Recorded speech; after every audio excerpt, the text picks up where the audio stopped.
You're seriously going out there? Hank's voice cracked. Emma, those guys out there, they're not just going to walk away. You go out that door with a metal bar and you think they're going to laugh and leave. They'll put you in the ground. You don't know what you're doing. Emma's hand tightened around the cold steel. She looked at Hank for exactly 1 second. Neither do they, she said, and she walked out. If this story moves something in you, hit subscribe and come along for the whole ride. Drop your city in the comments right now.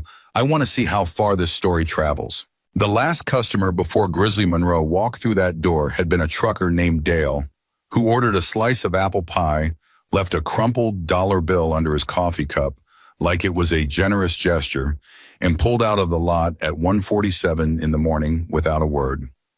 Emma Carter had watched his taillights disappear into the black stretch of highway and felt the particular kind of loneliness that doesn't announce itself, the kind that just sits in the chest like a stone that's been there so long you forget it isn't supposed to be there. She went back to wiping down the counter. That was what her nights were now. Wiping, refilling, watching taillights, counting hours.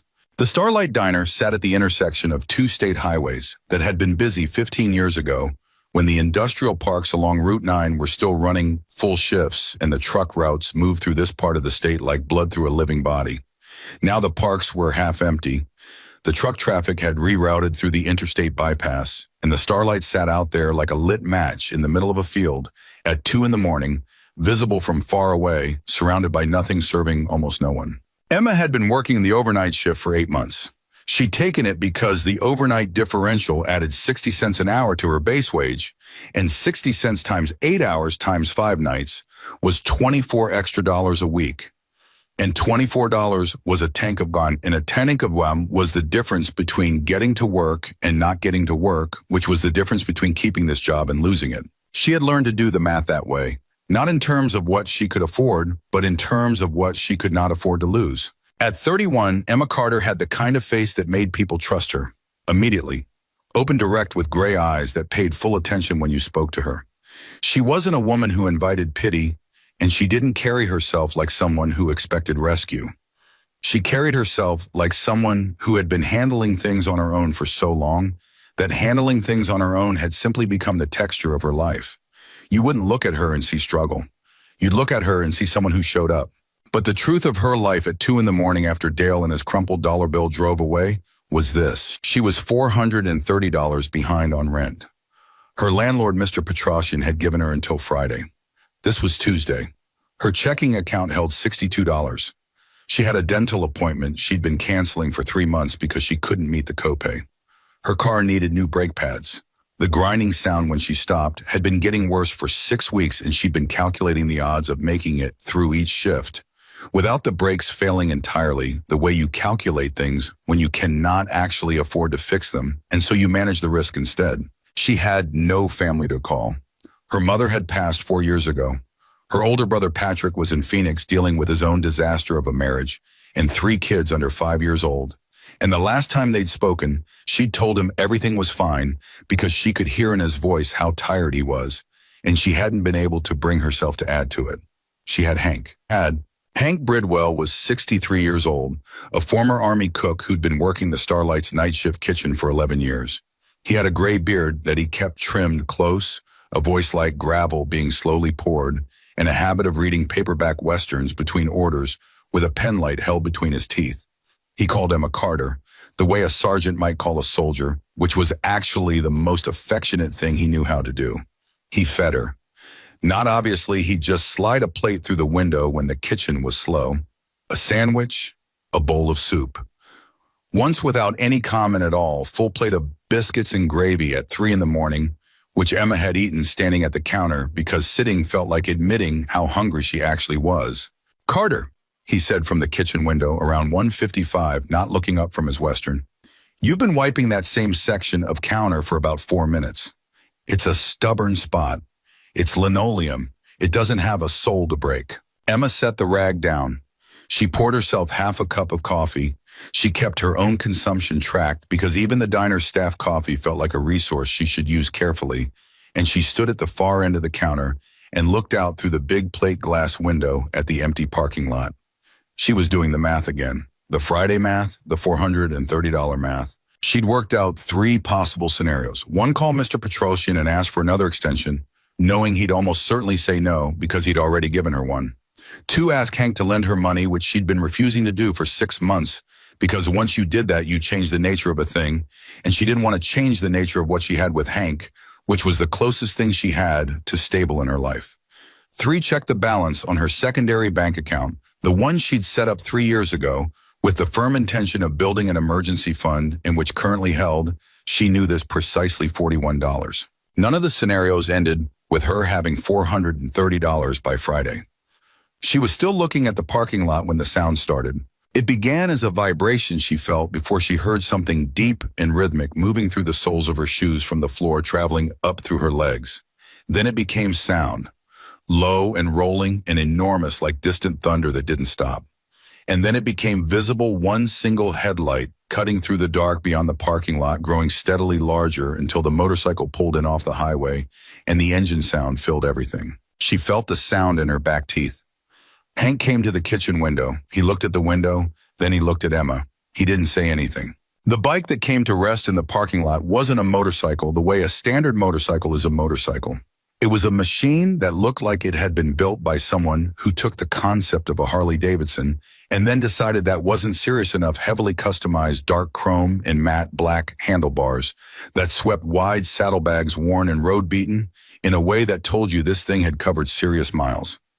On the gas tank on the rider's jacket, a death's head symbol that Emma recognized, the way most people recognize it, the same way you recognize a stop sign. You don't need to be told what it means. She recognized it. She understood what it meant. She didn't react. The rider swung off of the bike with the unhurried economy of someone who had done that motion 10,000 times. He was enormous, not in the inflated way of someone who'd spent years in a gym, but in the dense, settled way of a man who'd been that size his entire adult life and carried it without thought. 6'3", maybe 250, with a gray-streaked beard that reached his chest. His jacket a cut she knew the term was covered in patches, and even from inside she could read the top rocker Hell's Angels. The bottom rocker beneath the death's head patch said a chapter name she couldn't quite make out at that distance.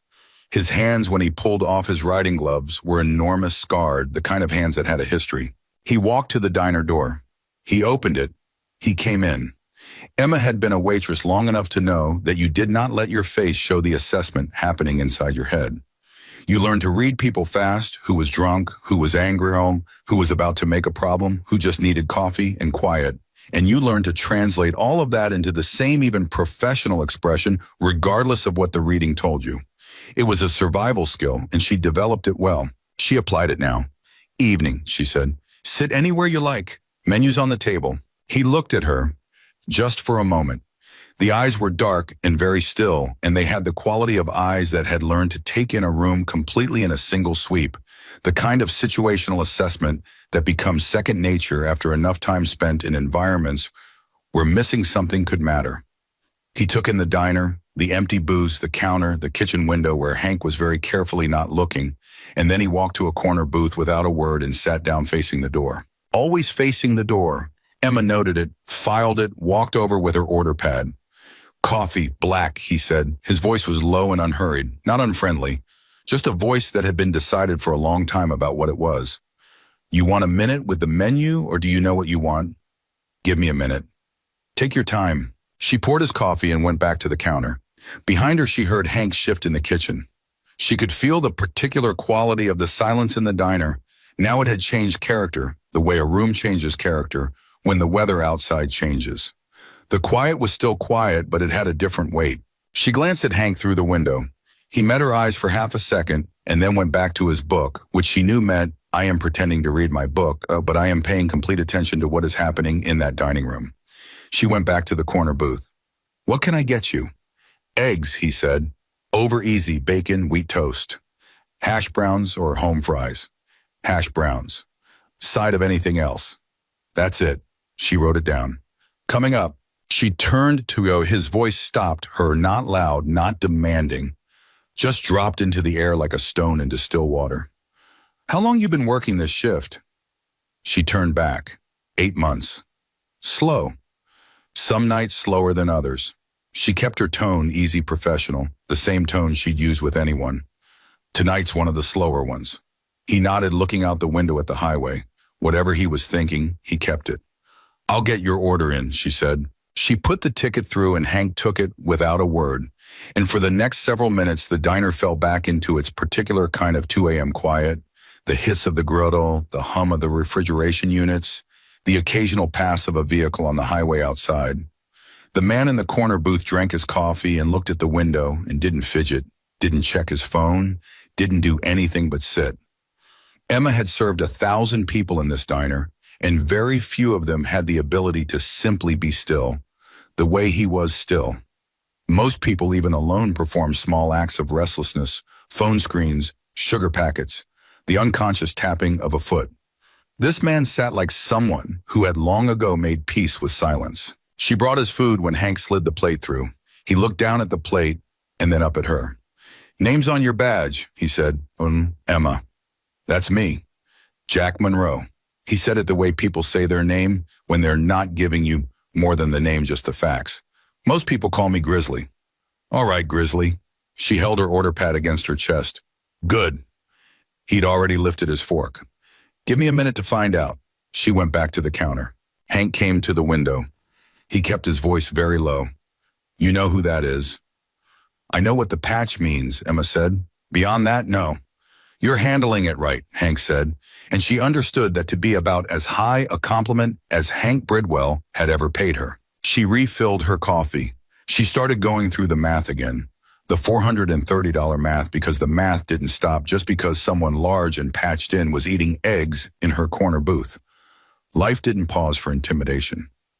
She'd learned that early. She was $20 into a revised calculation, a fantasy version, where she picked up a double shift Saturday which wasn't available, but she ran the numbers anyway because running numbers felt like doing something when she heard Grizzly's voice again from the corner. Coffee, she refilled it. You've been doing this long, he asked, looking at the cup while she poured. Long enough to be good at it, she said. That's not what I asked. She looked at him directly. 5 years, she said. Different places, this place longest. Almost 2 years. You like it? It's honest work, she said. I'm good at it. Those aren't the same thing as liking it. He looked at her, then a full look, not the half attention most people paid when they asked questions they didn't really mean. No, he said. They're not. She went back to the counter. At 2:22 in the morning, Hank slid his penlight under the kitchen window. Carter, he said, you eat anything tonight? I'm fine. That's not what I asked either. He slid a small plate through. 2 biscuits. You look like you're doing the rent math again. She took the plate because refusing it would mean explaining why she was refusing it. How do you know what the rent math looks like? Because I've done it, he said. For 20 years I did it. You get a look. She ate the biscuits standing up. Grizzly's plate was mostly clean when she went back for the check. He ate the way he moved, without waste, without performance. Anything else? She asked. I'm good. He pulled his wallet, thick black leather, worn at the corners, and put a bill on the table without looking at it. Then he reached back in and added another. Keep the change. She picked up the bills, 20 and a 10. His food had come to $9.40. She looked at the bills in her hand. I know what it is, he said. He was already standing.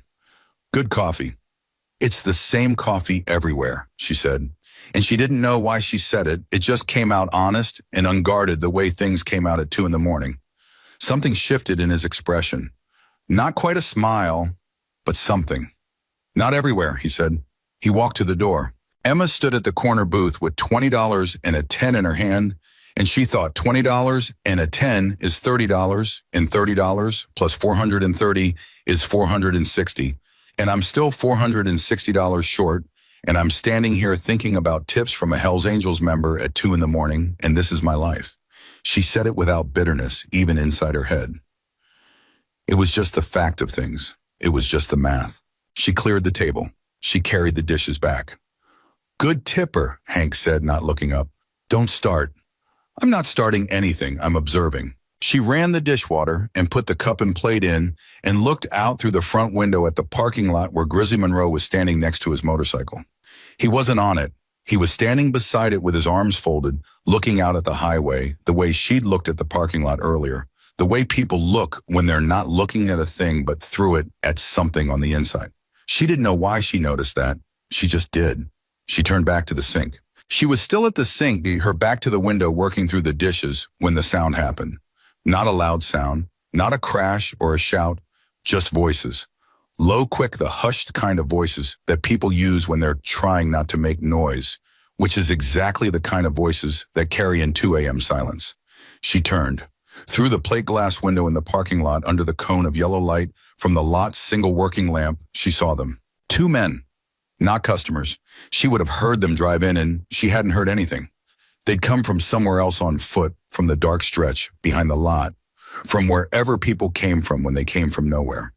They were moving around Grizzly's motorcycle with the focused, practiced speed of people who knew exactly what they were doing. One was already crouched at the front wheel doing something with his hands, something low and quick. The other was watching the diner's door, one eye on the entrance, and he was holding something in his right hand that caught the light in a way that made Emma's stomach tighten. She stood at the sink and felt her brain process what she was seeing in several distinct stages, each arriving a half second after the last. Stage 1, those men are trying to steal that motorcycle. Stage 2, that motorcycle belongs to a Hells Angels member who is standing on the other side of it in the dark and cannot see them yet. Stage 3, the Hells Angels, a member is going to come around that bike in approximately, she didn't know, 30 seconds, a minute, or they were going to get the bike moving before he did, and then this was going to become something else entirely. Stage 4, if those men managed to steal that bike and ride off, then Jack Monroe Grizzly was going to know exactly where his bike had been sitting when it disappeared, and he was going to know exactly who had been inside this building when it happened. She didn't finish Stage 4. She didn't need to. She looked at Hank. He hadn't seen it. His angle from the kitchen window didn't cover that section of the lot. "Hank," she said. Her voice was even. She was already moving toward the back of the kitchen. "2 guys, parking lot, they're going for his bike." She heard Hank come up off his stool. She was already at the utility closet. She knew what was in there because she'd reorganized it 6 weeks ago on a slow Tuesday mop buckets, cleaning supplies, 2 cases of paper napkins, and a steel bar they used for propping the back door open in summer. The bar was about 3 feet long and solid. She picked it up with both hands and felt the weight of it. "Emma." Hank's voice was sharp. She'd never heard him use her first name before. "Emma, you are not going out there."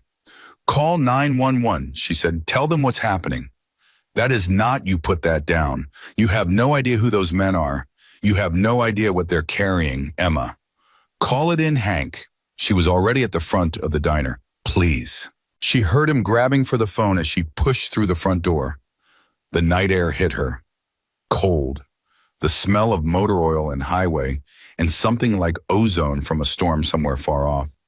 She could hear them now, 2 men quick and muttered, and she could see the one by the front wheel had a slim gym tool and was working the bike's security, and the one watching the door had turned and was now looking directly at her. He said something to the other one. Emma walked toward them. Her hands were shaking slightly. She registered that with one part of her brain and ignored it with another. She kept her grip on the bar, and she kept walking, and she said loudly and clearly into the cold air, "Step away from the bike." The one watching the door looked at her for a long moment. Then he started to laugh. "Oh, sweetheart," he said, "you have got to be kidding me." "Step away from the bike," Emma said again. Same tone, steady. The other one stood up from the wheel. He was taller than she'd looked, taller and thick across the shoulders, and he had something in his waistband that she was not going to look at directly because looking at it directly would make it too real, and she needed to stay focused. "Little girl," he said, "you need to go back inside and mind your business." "This is my business," Emma said. "That bike is parked in this lot. That makes it my lot. Step away." They looked at each other. Then the tall one took a step toward her. Emma didn't move. He took another step. She raised the bar. He stopped. Behind them from around the far side of the motorcycle, a sound like a door being removed from its hinges. Jack Monroe's voice when it came was nothing like she expected. It wasn't a shout. It wasn't a roar. It was almost quiet, which was the most terrifying thing she had ever heard in a parking lot at 2 in the morning. "Hey." One word, and both men turned, and Emma exhaled for what felt like the first time since she'd picked up the bar. What happened in the next 40 seconds, she would not be able to reconstruct in perfect sequence afterward. She knew that it was faster than violence usually looked in movies, which always stretched it out and made it cinematic. Real violence, she discovered, was sudden and conclusive and over before you could properly track it. There was movement, there was sound, there was one man against the hood of a car who was not getting up quickly. There was another man who made a decision in the middle of things to run and ran. And then there was Jack Monroe standing in the parking lot breathing evenly, looking at Emma Carter. She was still holding the bar. She realized in the silence that followed that her left side hurt in a way that suggested she'd been grabbed and shoved at some point and hadn't fully registered it in the moment. Grizzly looked at the bar in her hands, then at her face, then at the bar again. "You came out here," he said, "for a stranger's motorcycle." It wasn't a question. It was something else, a statement that was also in some way she couldn't exactly name a reckoning. Emma set the bar down. Her hands were shaking openly now, the adrenaline doing what it always did once the moment passed, flooding everything, making her feel simultaneously exhausted and electric. "I didn't think it through that far," she said honestly.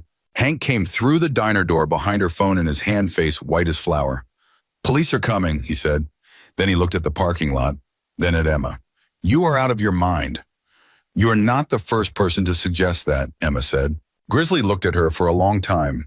In the cold parking lot under the single working light, with the sound of a distant siren just beginning to build on the highway, he looked at Emma Carter, shaking hands, broken uniform pin on her collar bar, on the asphalt at her feet, and his expression did something that she couldn't quite read. "Go inside," he said. It wasn't a command. It was almost careful. "Get warm. You're in shock." "I'm not." "You're shaking." She looked at her hands. He wasn't wrong. She went inside. She sat down at the counter on a stool she'd stood behind for 8 months, and she put her hands flat on the laminate surface, and she breathed. Hank came in after her and stood in the kitchen doorway and didn't say anything for a full minute, which was the kindest thing he could have done. Outside, Grizzly Monroe stood in the parking lot and watched the road and waited for the police. Emma looked at her hands, still and flat on the counter. $430. Friday. The math hadn't changed, but something else had. She couldn't name it yet. She only knew that when she'd picked up that bar and walked through that door, she hadn't thought about Friday or Mr. Petrosian or brake pads or dental appointments. She hadn't thought about any of it. For 40 seconds, she hadn't thought about the math at all. She sat with that, with the strange, hollow, almost peaceful feeling of it, and she listened to the sirens getting closer, and she waited. The police arrived in 2 cruisers, and Emma watched through the plate glass window as the officers talked to Grizzly in the parking lot. She couldn't hear the conversation. She didn't need to. She could read it well enough in the body language, the officers doing the careful, professional kind of calm that cops used when they were uncertain about who they were dealing with, and Grizzly standing with his arms loose at his sides, answering questions in the same unhurried way he'd ordered his eggs. He didn't look like a man who'd just put someone against a car hood. He looked like a man waiting for a bus. Hank set a cup of coffee in front of her without being asked. She wrapped both hands around it and held on. "Your side," Hank said, nodding at her left ribs. "It's fine. You said that about the brakes on your car 6 weeks ago." "Hank, I'm just noting a pattern," he said, and went back to the kitchen. She pressed 2 fingers against her left side. It hurt in the clean, definite way that meant bruising, rather than anything worse, the kind of pain that would announce itself more loudly in the morning when the adrenaline was fully gone and her body had finished its accounting. She'd been grabbed, she remembered it now, the hand closing on her arm, and the sudden sideways shove that had sent her into the side of the car. But the full memory of it had a blurred quality, the way memories of fast physical moments always did. Your brain recorded them in fragments. You assembled them afterward. One of the officers came inside, young, maybe 26, with the kind of careful expression that meant he was working hard to keep it neutral. He sat across the counter from Emma and took out a small notebook. "You're the one who went outside, yes. Can you walk me through what you saw?" She did.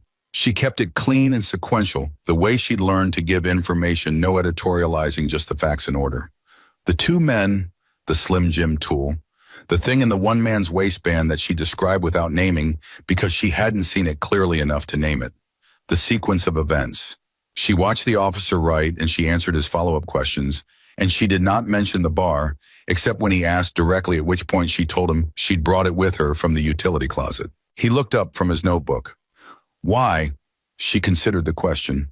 Because I didn't think my hands would be enough. He looked at her for a moment. Then he wrote something down. You understand you put yourself in serious danger. I do now, she said. I understood it somewhat less clearly at the time. The man outside Monroe says you intervened before he was aware of the situation. That's accurate. He also says you didn't know him, that you hadn't spoken beyond taking his order. Also accurate. The officer set down his pen. Ms. Carter, why did you go out there? It was the same question Grizzly had asked almost exactly. She'd given Grizzly the honest answer. I didn't think it through that far, but she didn't think that answer would satisfy an official report, so she gave the officer the other honest answer, the one underneath that one. Because if I'd stood there and watched it happen, she said, I wouldn't have been able to not know I'd done that, and I have to come back and work this shift tomorrow night, and the night after that. I can't do that carrying something like that. The officer looked at her for a long moment. Then he picked up his pen and wrote something she couldn't read upside down, and he closed his notebook and he thanked her and went back outside. Hank appeared at the window. That was a surprisingly philosophical answer for 2:30 in the morning. Go back to your Western, Emma said. She turned back to the window. Grizzly was still outside. The second officer was finishing up whatever paperwork needed doing, and Grizzly was leaning against his bike, not the nervous lean of someone waiting anxiously, but the settled lean of someone who had nowhere urgently to be and was content to occupy whatever space they were in. He had his arms crossed, and he was looking at something on the far end of the lot, and his face, even from this distance, had that quality of complete interior stillness that had struck her when he first walked in. She thought about what he'd said. You came out here for a stranger's motorcycle. The way he'd said it, not like a compliment, not like an accusation either. Like someone encountering a fact they hadn't expected and were still working out the meaning of. The police cruisers left. She watched them go. Grizzly didn't move her right away. He stood beside his bike and he looked at the diner. For a moment from inside, it felt like he was looking directly at her through the glass, though she knew the light differential made that unlikely from outside. You'd see reflection more than interior. She held still anyway. Then he came back inside. Emma straightened, put her order pad in her apron pocket out of habit. Hank's pen light went off in the kitchen. Grizzly came back to the counter instead of the booth this time. He sat on the stool 2 down from Emma, and he put both hands flat on the laminate surface.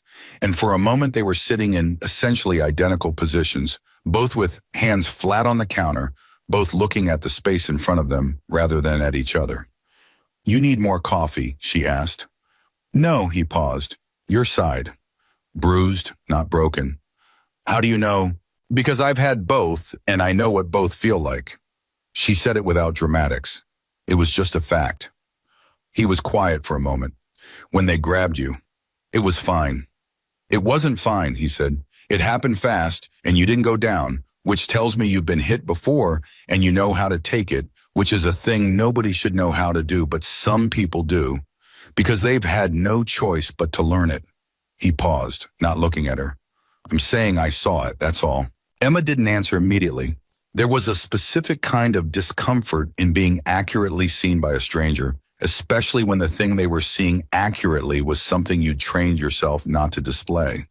She picked up the coffee pot and refilled his cup, even though he'd said no, because having something in her hands felt better than not. Thank you, he said, for the coffee. My job, she said. No, he said. The other thing. She set the pot down.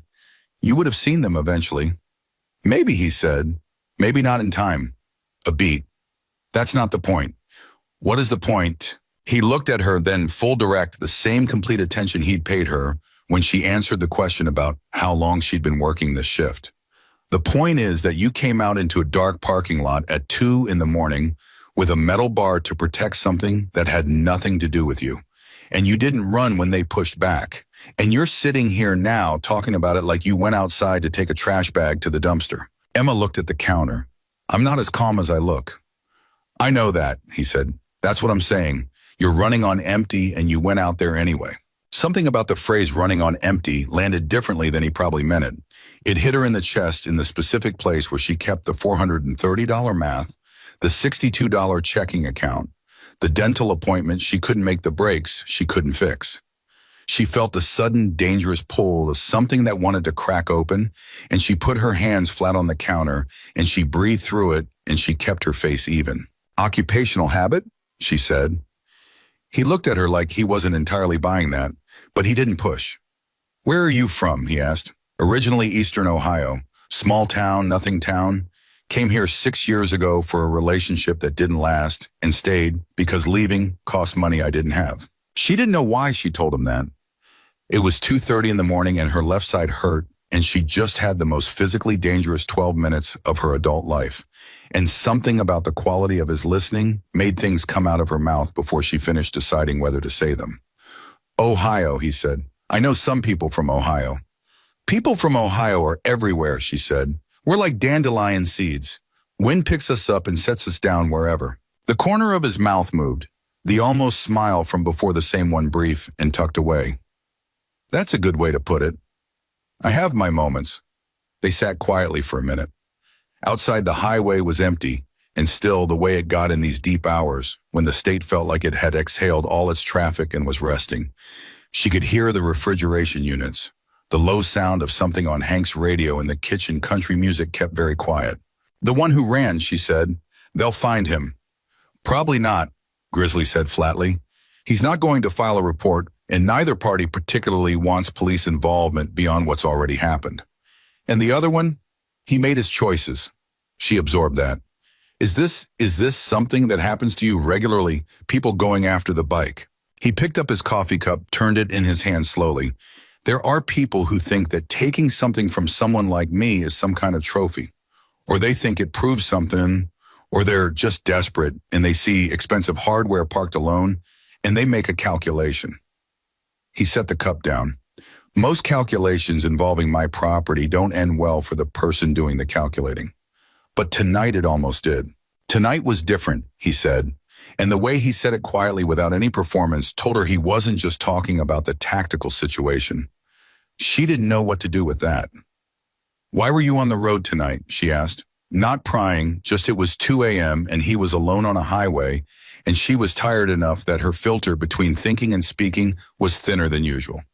He was quiet long enough that she thought he might not answer. Then thinking. About another pause, longer. Old things. Things that are done and can't be changed. Things you carry because there's nowhere to put them down. She thought about that. She thought about the particular category of things that were done and couldn't be changed that she herself was acquainted with her mother's last 3 months. The relationship that had ended badly enough that she still flinched at a certain cologne. The job she'd lost 2 years before this one, when the restaurant chain had shuttered 6 locations at once, and she'd been on the wrong side of the seniority list. The things you carried, the places you can't put them down. Long road for that kind of thinking, she said. Shortest road I know, he said. Hank appeared at the kitchen window again with the particular timing he had for sliding into silences. Carter, you doing all right out there? Fine, Hank. He looked at Grizzly. Grizzly looked back at him, steady and unreadable. Hank, to his considerable credit, didn't look away. He just nodded once, the kind of nod that was both acknowledgement and assessment, and went back to his stool. Grizzly watched the kitchen window for a moment after Hank disappeared. He's protective of you. He's protective of the diner, Emma said. I happened to be in it. That's not what that was. She knew he was right. Hank had been protective of her since the second month she'd worked this shift, when a drunk man at the counter had gotten loud and personal, and Hank had come through the kitchen door with a look on his face that had ended the situation without a word being exchanged. He never talked about it. She never thanked him for it. Some things between people didn't need to be named to be real. He's good people, she said simply. Rare commodity, Grizzly said. Rarer than it should be. He turned the coffee cup in his hands again. She'd noticed that about him, the way he used his hands to think, not restlessly, but deliberately, like he was working through something physical about a non-physical problem. What time do you get off? 6, when the morning shift comes in. That's 3.5 more hours. I'm aware, Bob. And then you drive home, 20 minutes. In what, she hesitated, a 2009 Civic. Condition. She weighed the question. Functional. He looked at her with eyes that said he had a fairly accurate idea of what functional meant in that context. The brakes, she blinked. I didn't say anything about brakes. You didn't have to, he said. You drive a 9-year-old car on overnight shifts and you're managing money carefully and you said functional instead of fine.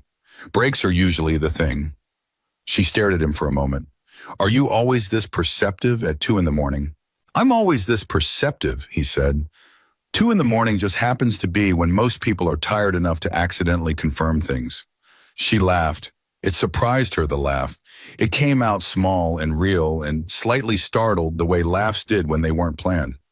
Fair enough, she said. He almost smiled again. She was starting to understand that almost smile as his version of a full one. You need those brakes looked at, he said. I know. Not a suggestion. I know, she said again. It's on the list. The list is long.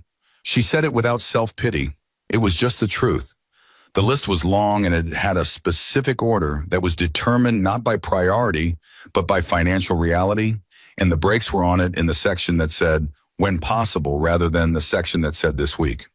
What's above it on the list, he asked. She looked at him. She should deflect.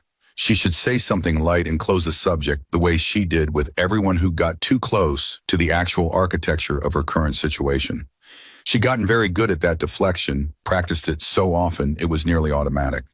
She looked at his face, the stillness there, the quality of his attention, which was the kind that didn't look for weakness, it just looked. She opened her mouth to deflect. What came out instead was rent, Friday, $430 I don't have. The silence that followed was the particular kind she hadn't intended to create. She felt the exposure of it, the sudden nakedness of having said a real number out loud to a stranger, and she felt the familiar impulse to walk it back to qualify it, to make it smaller. She didn't. She just let it sit there. Grizzly didn't react with pity. He didn't make a face.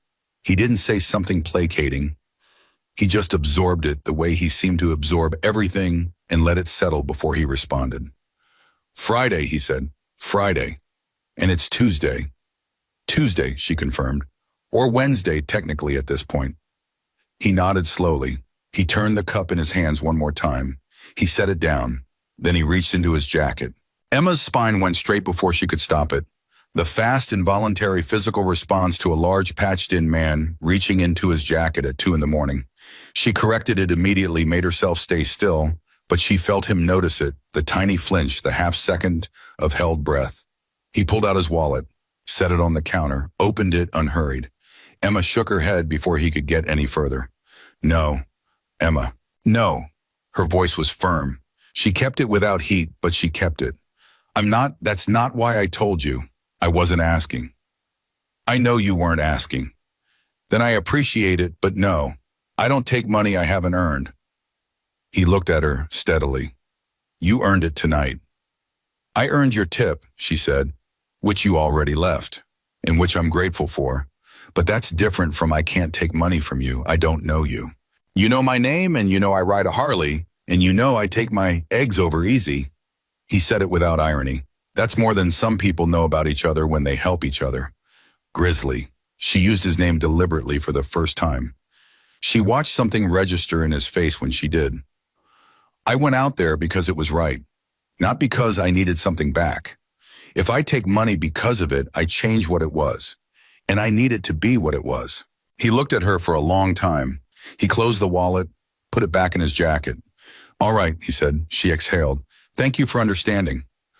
I didn't say I understood, he said. I said all right. She almost smiled. Close enough. He picked up his coffee cup, found it empty, and set it back down. She reached for the pot automatically.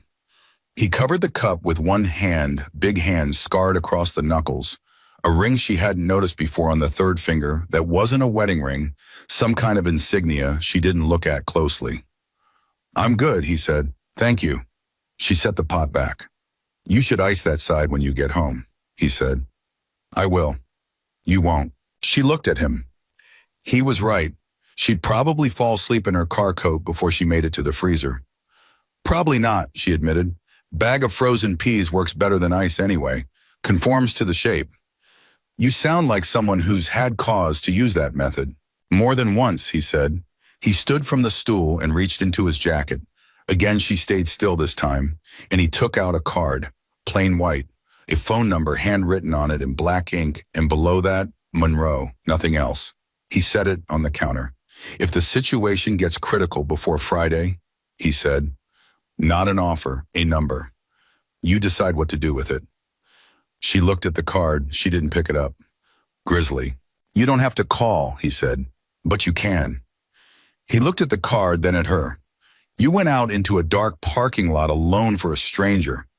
Least I can do is make sure there's someone you can call if the floor drops out. She didn't have an answer for that. The logic of it was too clean, and she was too tired to find the objection that wasn't just pride, and she was honest enough with herself at 2:40 in the morning, with a bruised left side and $62 in her account, and Friday looming to recognize that pride had a cost she might not be able to afford. She picked up the card. Okay, she said. He nodded once. He pulled on his riding gloves. She watched his hands, the deliberate way he fitted each finger into place, the same unhurried economy in every movement. He picked up his helmet from the stool beside him. At the door, he stopped. Emma. She looked up. What you did tonight, he said. Not the bar, not going out there. The reason you went out there, because you couldn't stand by and let something wrong happen, even when standing by would have been safer and smarter. He held the door. The cold air came in. That's the rarest thing I've encountered in about 30 years on the road, and I've been on a lot of road. She didn't know what to say to that. She stood at the counter with both hands flat on the laminate, and she held his eyes and she said the only true thing she could find. Most people would have done the same. No, he said, they wouldn't. He went out. The door closed. The cold air sealed off. She heard the Harley, that enormous, deep rolling sound, come to life in the parking lot, build for a moment, and then move away east on the highway until it became the kind of sound you felt more than heard, and then became nothing. Emma stood at the counter. She was still holding the card. Monroe, a phone number, plain white, precise handwriting, the kind of handwriting that meant someone had been taught to write by hand when writing by hand was still taught seriously. Hank appeared at the kitchen window. He looked at the card. He looked at her face. Well, he said. Don't, Emma said. I wasn't going to say anything. You were absolutely going to say something. I was going to say, Hank said that for a man who barely spoke 10 words when he walked in here, he had quite a bit to say by the time he left. He paused. And that you need to ice your side, and that those biscuits you didn't finish are still on the back counter. Emma set the card down on the register shelf, the narrow shelf where they kept the credit card machine and the takeout menus and the notepad for phone orders. She smoothed it flat with 2 fingers. She ate the rest of the biscuits standing up. She thought about what Grizzly had said about old things and nowhere to put them down. She thought about the particular weight of being accurately seen by someone who wasn't looking for anything from you in the seeing. She thought about Friday. At 3:15, a long-haul trucker came in and ordered a full breakfast and talked to her about his grandkids in Nebraska the entire time he ate, which was exactly the right kind of conversation for 3 a.m. warm and uncomplicated and full of photographs on a phone held up over a plate of eggs. His granddaughter had just learned to ride a bike. He showed Emma the video twice.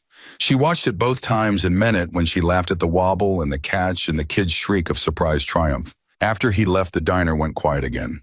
She picked up the card from the register shelf and put it in her apron pocket. She didn't know if she'd call it. She didn't know if she wouldn't. She knew that she had 3 hours left on her shift and a 20-minute drive home with breaks she didn't trust and a landlord she'd have to call in the morning and an amount of money she didn't have. She knew that somewhere on a dark highway east of here, a man called Grizzly Monroe was riding into the long hours of the night carrying the weight of old things with nowhere to put them down. She knew that she'd picked up a steel bar and walked into a parking lot at 2 a.m. for someone she didn't know, and that she'd do it again, and that she wasn't sure what that said about her, whether it was courage or recklessness, or just some deep-wired refusal to be the person who stood by. Maybe it didn't need a name. Maybe some things you did weren't about what they said about you. Maybe they were just about what was happening in front of you and what you could or couldn't live with afterward. She picked up the rag. She went back to wiping the counter. Outside, the highway stretched east and west into the dark, carrying its few travelers in both directions, and the diner sat in the middle of it all, lit up and small and open the way it always was at this hour, visible from far away, surrounded by nothing, serving almost no one. But the card was in her pocket, and Friday was coming. And something had shifted in the geometry of the night that she couldn't yet see the shape of, only feel at the edges, the way you feel. Weather changing before the sky shows it. She called Mr. Petrosian on Wednesday morning. She'd been awake for 18 hours by the time she made the call. Her shift had ended at 6. She'd driven home on the grinding brakes with both hands tight on the wheel and her jaw clenched, and she'd meant to sleep, but instead had lain on top of her covers in her work clothes, staring at the water stain on her ceiling that was shaped, if you looked at it a certain way, like the state of Ohio, which felt appropriate, which felt like the universe having a low sense of humor. She called at 9 because she knew Petrosian got to his office at 9. She'd learned his schedule the way tenants learn things about landlords they depended on quietly without announcing the learning. He picked up on the second ring. "Mr. Petrosian, it's Emma Carter. Unit 14. A short pause, the kind of pause that was already an answer. "Miss Carter, I wanted to call about Friday. I assumed." Another pause. She heard him shifting in his chair. She could picture his office had been in it, twice a small room above the hardware store on Clement Street, with a metal desk and a wall calendar still on the wrong month. "Ms. Carter, I've been patient." "You have been," she said. "I know that. I gave you an extension in March." "You did. And I'm not a hard man, you know that. You've been a good tenant. Quiet. No complaints from neighbors. No damage to the unit." He said all of this with the tone of someone reading from a list of reasons why what came next was difficult. "But I have my own obligations. I have a mortgage on that building. I have taxes. I can't." "I know," Emma said. "I understand. I'm not calling to ask for another extension." Silence. "I'm calling to ask for until Monday," she said. 4 days, not another month, 4 days. I have a situation that may resolve by the end of the week, and if it does, I can pay in full. If it doesn't, She stopped. She didn't finish that sentence because she didn't know what followed it, and she wasn't going to make a promise she couldn't guarantee. "I just need 4 more days." Petrosian was quiet for a long time. She counted to 7. "Monday," he said finally. "Not Tuesday, Monday morning." "Monday morning," she said. "Thank you." She hung up and lay back on the bed and put her arm over her eyes. The ceiling offered no commentary. The Ohio-shaped water stain maintained its silence. 4 days. She had 4 days and $62 in a card in her apron pocket with a phone number on it that she had moved 3 times since Wednesday morning, from the apron to the kitchen counter to the bathroom mirror frame, where she stuck things she needed to see and which she had not called. She hadn't called it because every time she thought about calling it, she felt the same thing she'd felt when Grizzly had opened his wallet at the counter, a resistance so deep it was almost physical. Not pride in the performative sense, but something closer to identity, the stubborn, load-bearing sense of herself as someone who handled her own things. She'd been handling her own things since she was 17. She'd gotten good at it.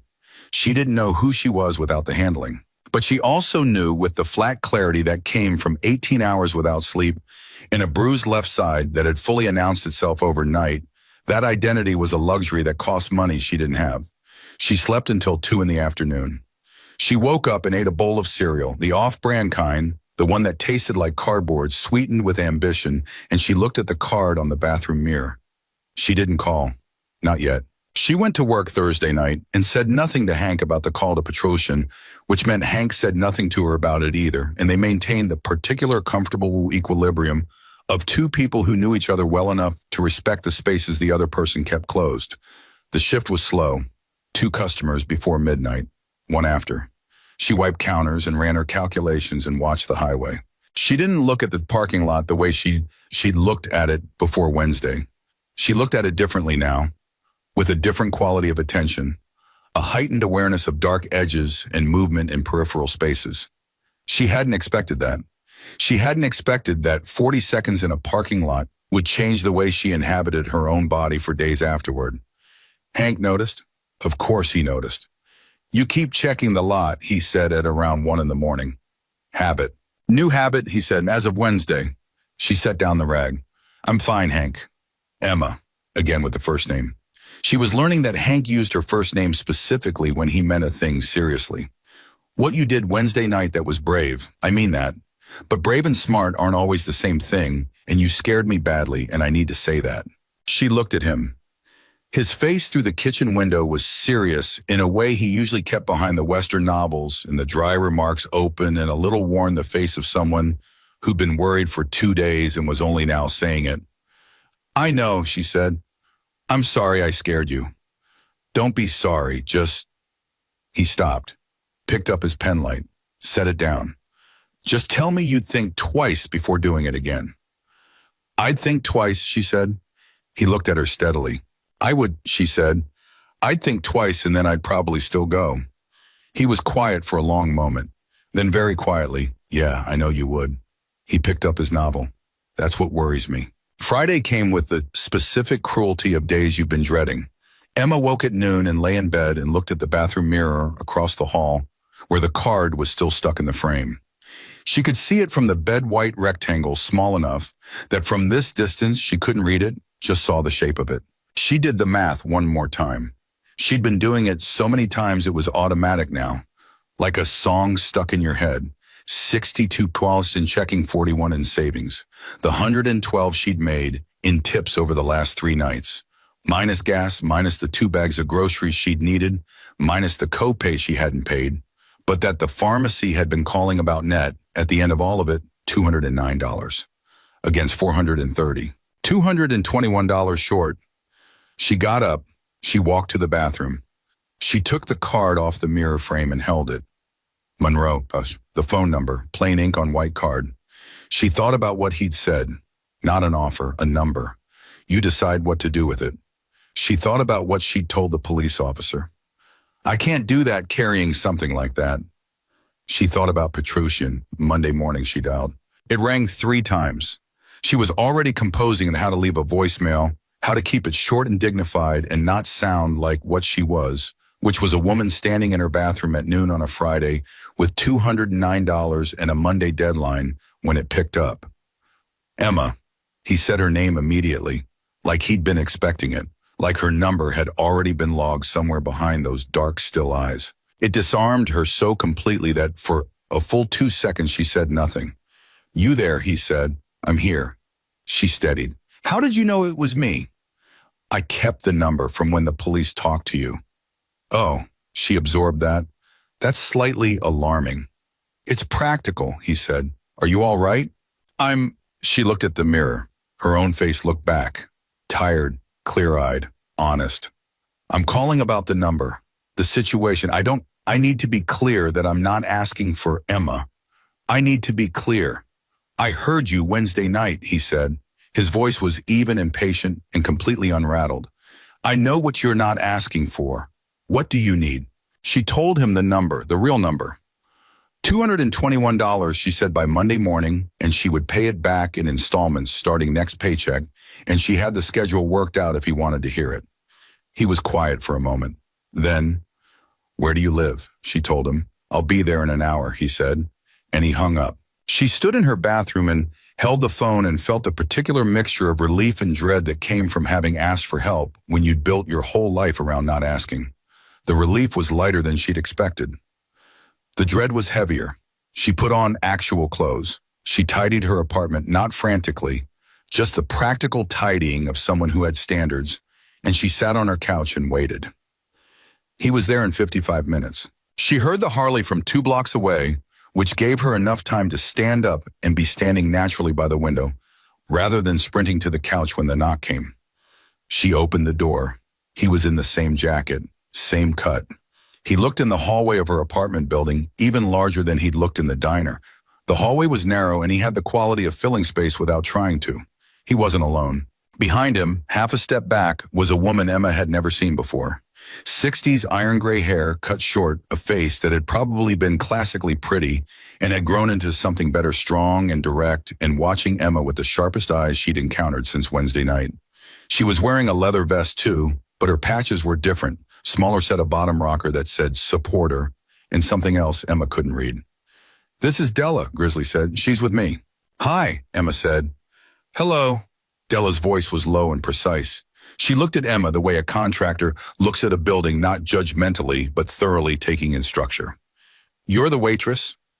I work at the Starlight, yes. Grizzly told me what happened Wednesday, Della said. I asked to come. Emma looked at Grizzly. He gave a very small shrug, the kind that said this was Della's decision, and Della's decisions were not successfully opposed. Come in, Emma said. They came in. Her apartment was exactly what it was, a small, clean spare, in the way that wasn't aesthetic choice but financial reality, with the good bones of someone who took care of what she had, and the visible signs of a life that was holding together through discipline rather than ease. She watched Grizzly look at it the way he looked at everything fully, without comment.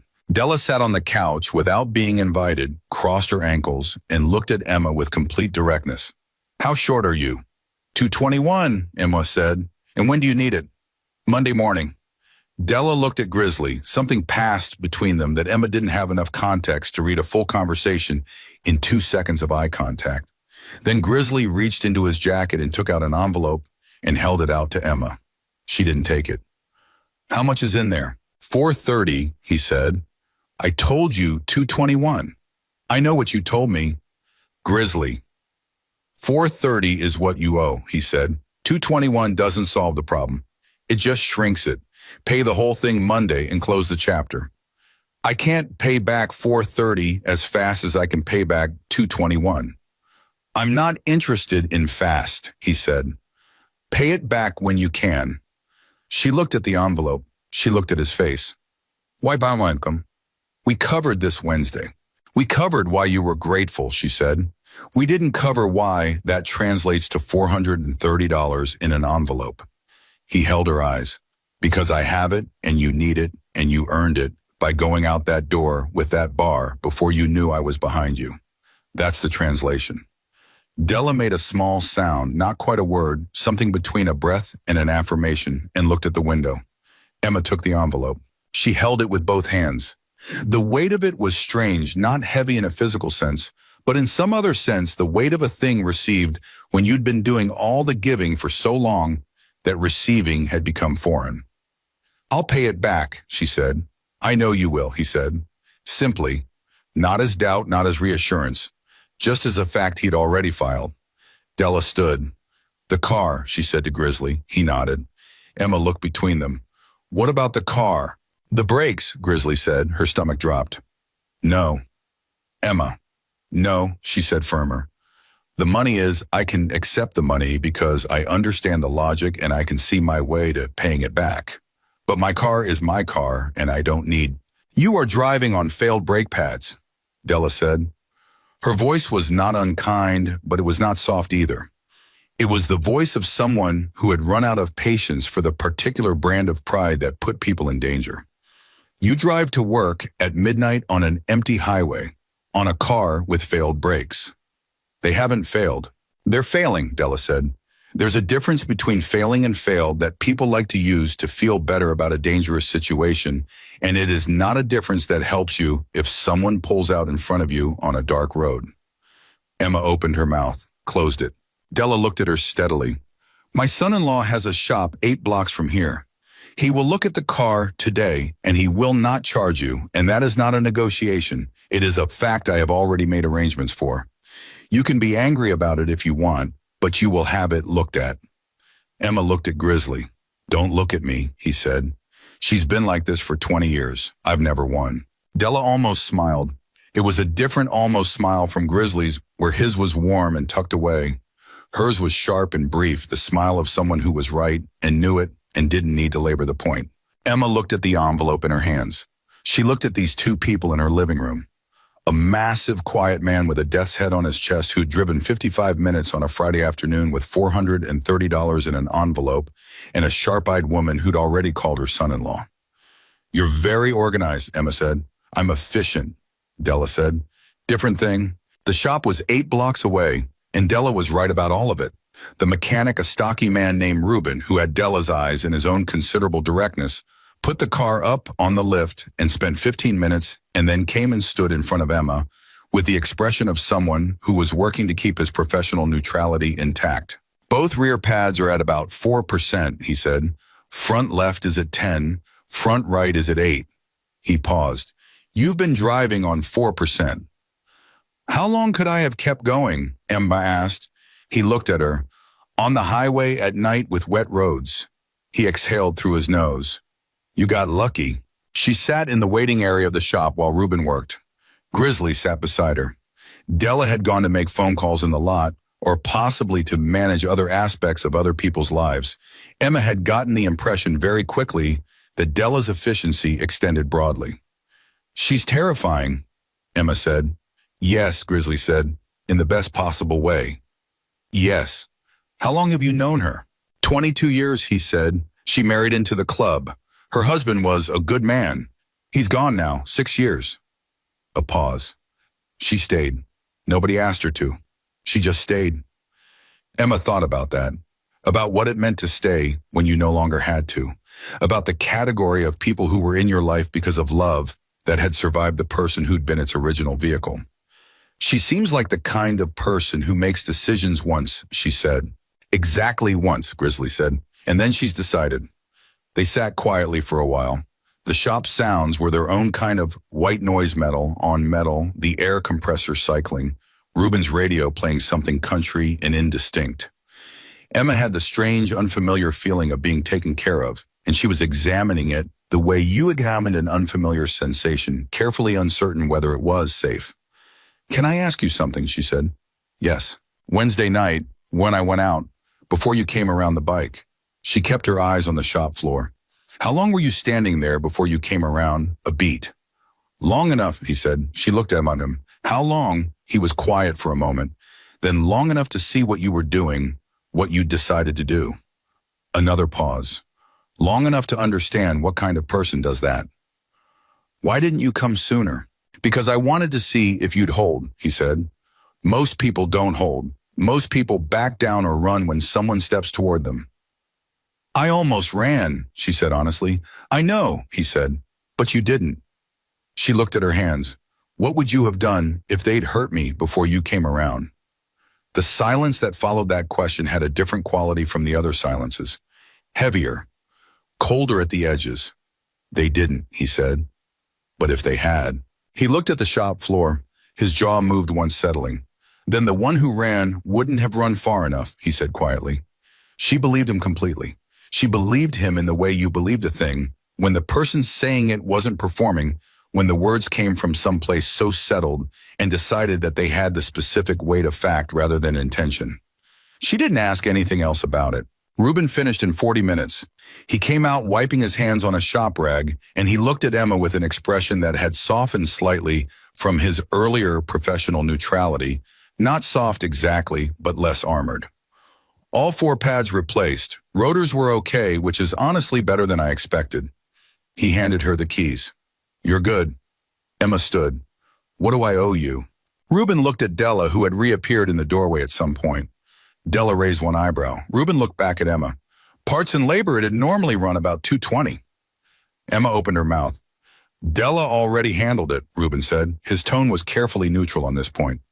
Consider it a referral bonus. She sends me a lot of work. Emma turned to look at Della.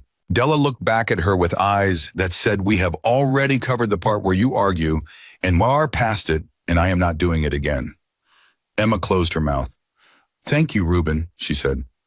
Drive safe, he said. And then to Grizzly, she's a good driver. Whoever taught her trained her right. She's got the instincts. Just had bad luck with the maintenance. Grizzly looked at Emma. Emma looked at the keys in her hand. Outside in the shop's lot, she stopped.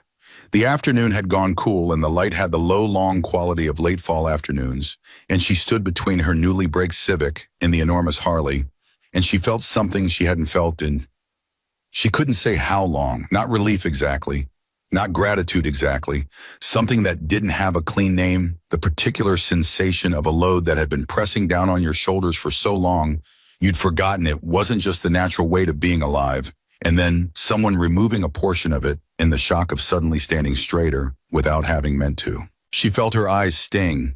She was furious at them for it. She kept her face turned toward the parking lot. Emma, Della said beside her, I'm fine. I know you are, Della said. That's not why I said your name. Emma looked at her. Della's face was different from the shop. The efficiency was still there, the sharpness. But underneath it, something else, something she kept at a specific and careful depth, like a pilot light. You are a very proud woman, Della said. I recognize the type because I am also this type. And I know that accepting help from strangers feels like losing something. It does, Emma said. It isn't, Della said. It is the hardest thing the proudest people ever learn. That taking care from other people doesn't subtract from who you are. It just means, she stopped, considered. It means you lived long enough and real enough that people have something to give back. Emma looked at her for a long moment.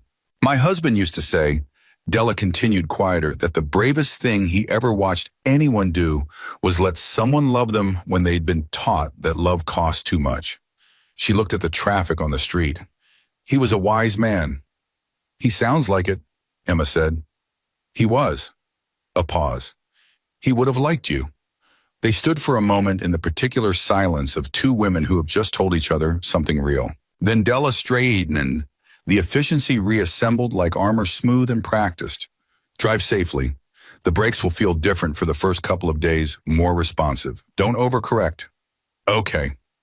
And eat something tonight before you go in, not just whatever Hank slides through the window. Emma stared at her. How do you know about Hank? Della's almost smile came back sharp and brief. Grizzly talks more than he appears to. Emma looked at Grizzly. He was standing by his bike with his arms folded and his face doing absolutely nothing, which was itself a kind of answer. He told you about Hank, Emma said. He told me everything. Della said simply. He tells me everything. Has for 20 years. She walked to the car that had apparently materialized while Emma wasn't tracking it, a dark sedan, a woman behind the wheel waiting. Monday after you pay Petrosian, call me. I have something I want to talk to you about. She handed Emma a card. Same white, different handwriting, precise, slightly angular. Della Marsh, a number.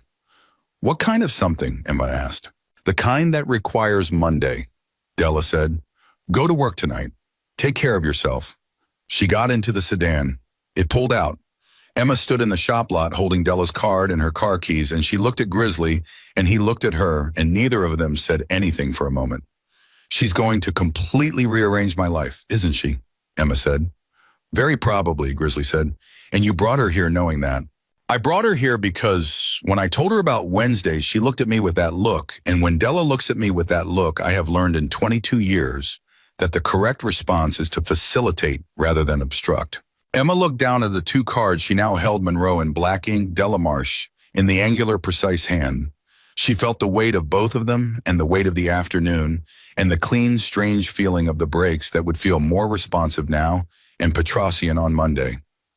I don't know what to say to you, she said. I genuinely don't. You don't have to say anything. That seems insufficient. Emma, his voice was quiet and final the way a period ends a sentence. Wednesday night you stood in the dark alone and you didn't move. That's the kind of thing that doesn't require a response. It just requires being seen. He pulled on his riding gloves. I saw it. Now go to work. She went to work. She drove the 8 blocks to her apartment on brakes that felt entirely different, responsive and certain under her foot, and she stood in her kitchen and ate an actual meal before her shift because Della had said to, and because she was apparently now the kind of person who did what Della said. She got to the Starlight at 11. Hank looked up when she came in, and then he looked at her face, and then he looked at her more carefully the way he did when he was reading the thing behind the thing. You talked to him, Disham, Hank said. How can you tell? He studied her for another second. Because you're standing different, he said. You're standing like someone who put something down. She tied on her apron. She took out her order pad. She looked at the parking lot, dark, empty, the same highway stretching east and west into nothing. And she felt in the place where the stone had been sitting for so long, she'd forgotten it wasn't structural, something lighter. Hank, she said. Carter.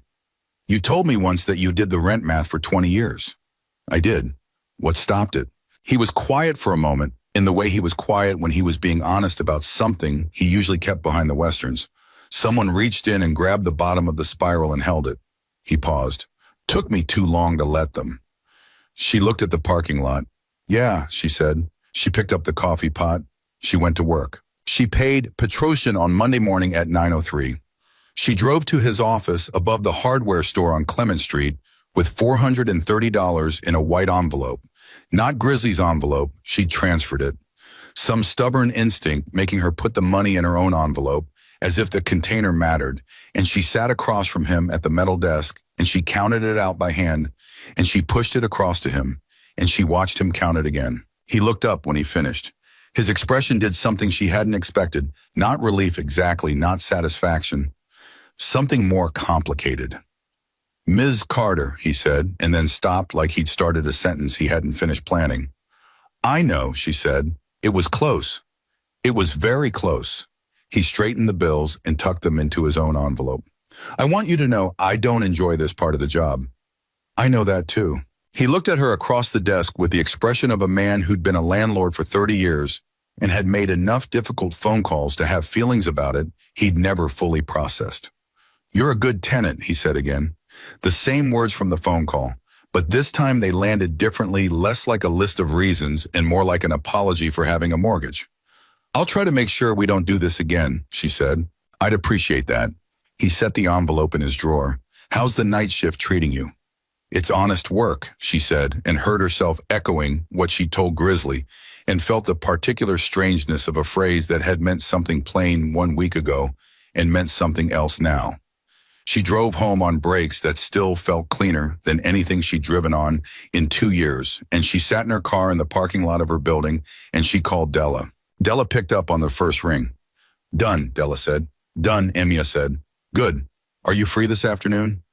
"I sleep until 4 usually. Shift starts at 11. 2 o'clock, Della said. "I'll text you the address. Eat before you come. This isn't a lunch meeting." She hung up.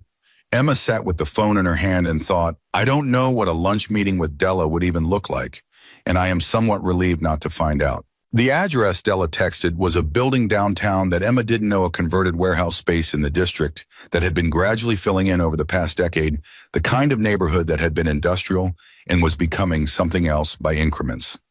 She found parking and went up a freight elevator that still had the original cage door and emerged into a floor that had been opened up into what appeared to be a combination office meeting space and something she couldn't immediately categorize. Long tables, good lighting, a kitchen area along one wall, several people working at laptops or talking in small clusters. Della was waiting for her near the kitchen. She had coffee ready, which Emma took because it was coffee, and the elevator ride had given her approximately no new information, and she needed something to do with her hands.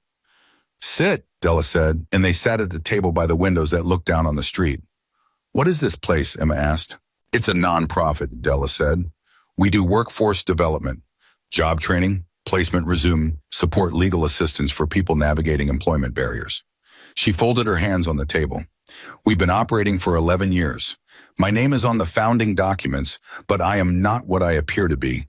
I have excellent administrative help, and what I actually do is identify people and connect them to where they're needed." Emma looked around the space, at the people at the laptops, at the whiteboards covered in structured notes. "And you brought me here because I have a position that's been open for 3 months, Della said, "and I have not been able to fill it with someone I trust." And then Grizzly told me about a woman who went out into a dark parking lot alone rather than stand by and watch something wrong happen, and I thought that is a person who might be worth talking to. Emma set her coffee down. She kept her voice even. "What's the position?" "Intake coordinator," Della said. "First point of contact for people coming in. Assessment needs identification routing to the right services.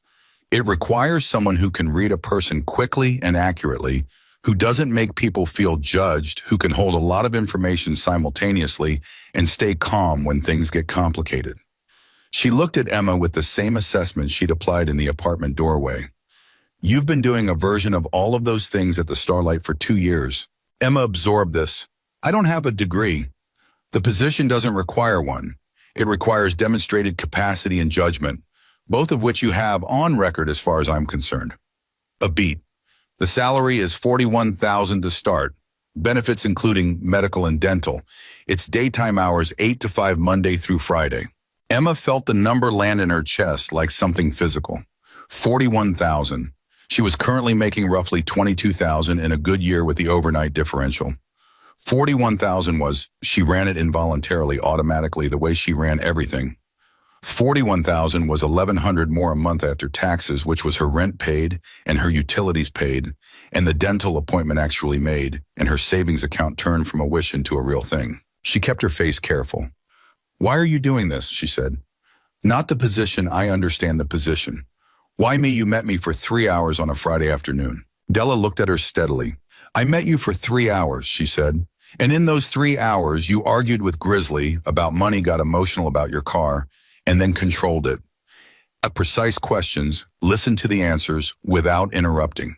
Thanked Ruben correctly, not effusively, not minimally, and said something to me about my husband that was more perceptive than things people who've known me for years have managed." She paused. "I've been doing this for 11 years, I know, in 3 hours." Emma looked at the table. She looked at her coffee. She looked at the people across the room who were working with the focused energy of a place that was doing something real. She thought about the overnight shift, the refrigeration units, Hank's pen light, the rent math, the $83 nights, and the crumpled dollar bills in the taillights disappearing into the highway dark. "When would it start?" she said. 2 weeks, Della said. "That gives you time to give proper notice at the Starlight. I don't want you to leave Hank without cover." "That matters." Emma looked at her sharply. "You're factoring in Hank." "I'm factoring in the kind of person you are," Della said. "You won't leave a coup, right? You won't leave Hank without transition." "I know that. So 2 weeks." Emma was quiet for a long moment, long enough that the sounds of the office filled the space. A phone ringing somewhere, someone laughing at the far end of the room, the particular productive hum of people doing work they believed in. "Yes," she said. Della nodded. One nod, decided as she did things. "Good, I'll have the paperwork ready by Wednesday. HR will email you." She picked up her coffee. "Now, tell me about the $430 and what your plan is for paying Grizzly back." Emma blinked. I have a schedule worked out, installments from each paycheck." "Grizzly is not going to accept that," Della said. "He said he would." "Grizzly says many things," Della said. "He means most of them.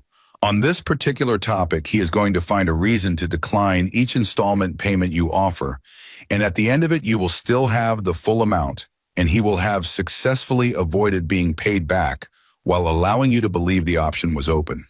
She set down her cup. "He's done it before. He's not good at being repaid for things he considers," she chose her word carefully, "earned." Emma stared at her. "So what do I do?" "You let it go," Della said simply. "You let it be what it was and you move forward, and you don't carry it as a debt because he doesn't consider it one. I consider it one. I know you do. You'll have to find another way to settle that accounting in your own mind." Della tilted her head slightly. "Perhaps by being the kind of person who works at this organization and does the work well. Perhaps that's the repayment." She looked at Emma with the pilot-like quality again. The thing kept at careful depth. "Grizzly isn't looking for money back. He's looking to see that the investment was worth making." Emma held that, turned it, felt it settle into something true. "He's not what people think he is," Emma said. "Not as a question. Few of us are," Della said. "He is exactly what he is. People just don't look carefully enough." She stood signaling the end of the meeting with the efficiency that ended in all of Della's meetings. "Wednesday, watch your email. Any questions, call me." Emma stood. Della paused. "Thank you," Emma said. Not with the excess of someone overwhelmed and not with the brevity of someone minimizing. Just cleanly, directly. The way she gave information when she gave it well. Della looked at her for a moment with those sharp eyes, and what moved across her face was brief and genuine, something that lived in the same neighborhood as the pilot light thing coming up briefly to the surface. "Don't thank me," she said. "Just be good at it." She walked away. Emma stood by the table and looked at the room around her and felt a particular terrifying, hopeful quality of a thing beginning. She went home. She slept. She got up at 4:30 and drove to the Starlight, and she thought the whole way there about how to tell Hank. She didn't have to figure it out. Hank looked at her when she came through the door, the same reading look, the same processing, and he said without preamble, "Something happened." "Something happened," she confirmed. She told him all of it, Della, the office, the position, the salary, the 2-week notice. She kept it factual and forward because she knew that Hank processed things better when they arrived as information rather than emotion. And she kept her own face steady because she knew that if she let herself feel the full weight of it, she was going to cry in the Starlight Diner, which was not something she was prepared to do on a Monday night in her work apron. Hank listened without interrupting. When she finished, he looked at the kitchen counter for a moment. Then he said, 2 weeks. 2 weeks, she said. I'm not leaving you without a stop, he said. His voice was rougher than usual. He kept looking at the counter. Don't apologize for a good thing, Carter. Don't you dare apologize for a good thing. She stopped. He picked up his pen light, set it down, picked it up again. 41,000, he said. Yes. Benefits. Medical and dental. He nodded. Something worked in his jaw. Daytime hours. 8 to 5. He was quiet for a moment that stretched in the particular way of moments that contained more than they appeared to. Then he looked up at her, and his face had done the thing it very rarely did, the thing behind the Western novels, and the dry remarks and the biscuits slid through the window without comment, the thing she'd seen only twice before, and both times only for a second. It had opened. I'm going to miss you on this shift, he said. Her throat tightened. She held it. I'll come by. You better, he said. I'll make biscuits. Hank, go take a table, he said. His voice had closed again efficiently, the way he closed things when they had been open long enough. We've got a truck driver at window 3 who's been waiting 4 minutes. She went and took the table. The shift passed the way good shifts pass, not fast, not slow, but with the particular texture of a thing you were inside of, fully aware that you were inside of it, aware that the being inside of it was temporary. She refilled coffee. She took orders. She talked to a retired couple from Michigan who were driving the back roads because the woman had always wanted to see the state, and they'd finally decided to stop waiting for a better time. They'd been married 41 years. The woman showed Emma a photo on her phone, the two of them at the Grand Canyon, windswept and laughing, the husband's arm around her shoulders like it had always lived there. We kept saying next year, the woman said. And then one day you look up and you've said next year for 20 years and you think. She shook her head. Just go. Just do the thing. Emma looked at the photo, at the laughing, at the windswept ease of two people who'd decided. Yeah, she said, I think that's right. She thought about it for the rest of the shift. Just do the thing. The simplicity of it. The way some truths had the shape of something obvious that everyone knew and almost no one did. At 3 a.m, she was at the counter with her coffee when her phone buzzed on. She didn't recognize the number. She answered anyway at 3 a.m. on a shift. Unknown numbers were usually wrong numbers or people who needed directions and had Googled the nearest open business. Emma Carter, a man's voice. Not young, not warm. Yes, she said carefully. My name is Dennis Carver. A pause. You don't know me. I was with someone last week. Wednesday morning early at a diner on Route 9. She went very still. I was the one who ran, he said. The silence that followed had a physical quality. She became aware of every sound in the diner, the refrigeration units, Hank's radio, the distant pass of a truck on the highway.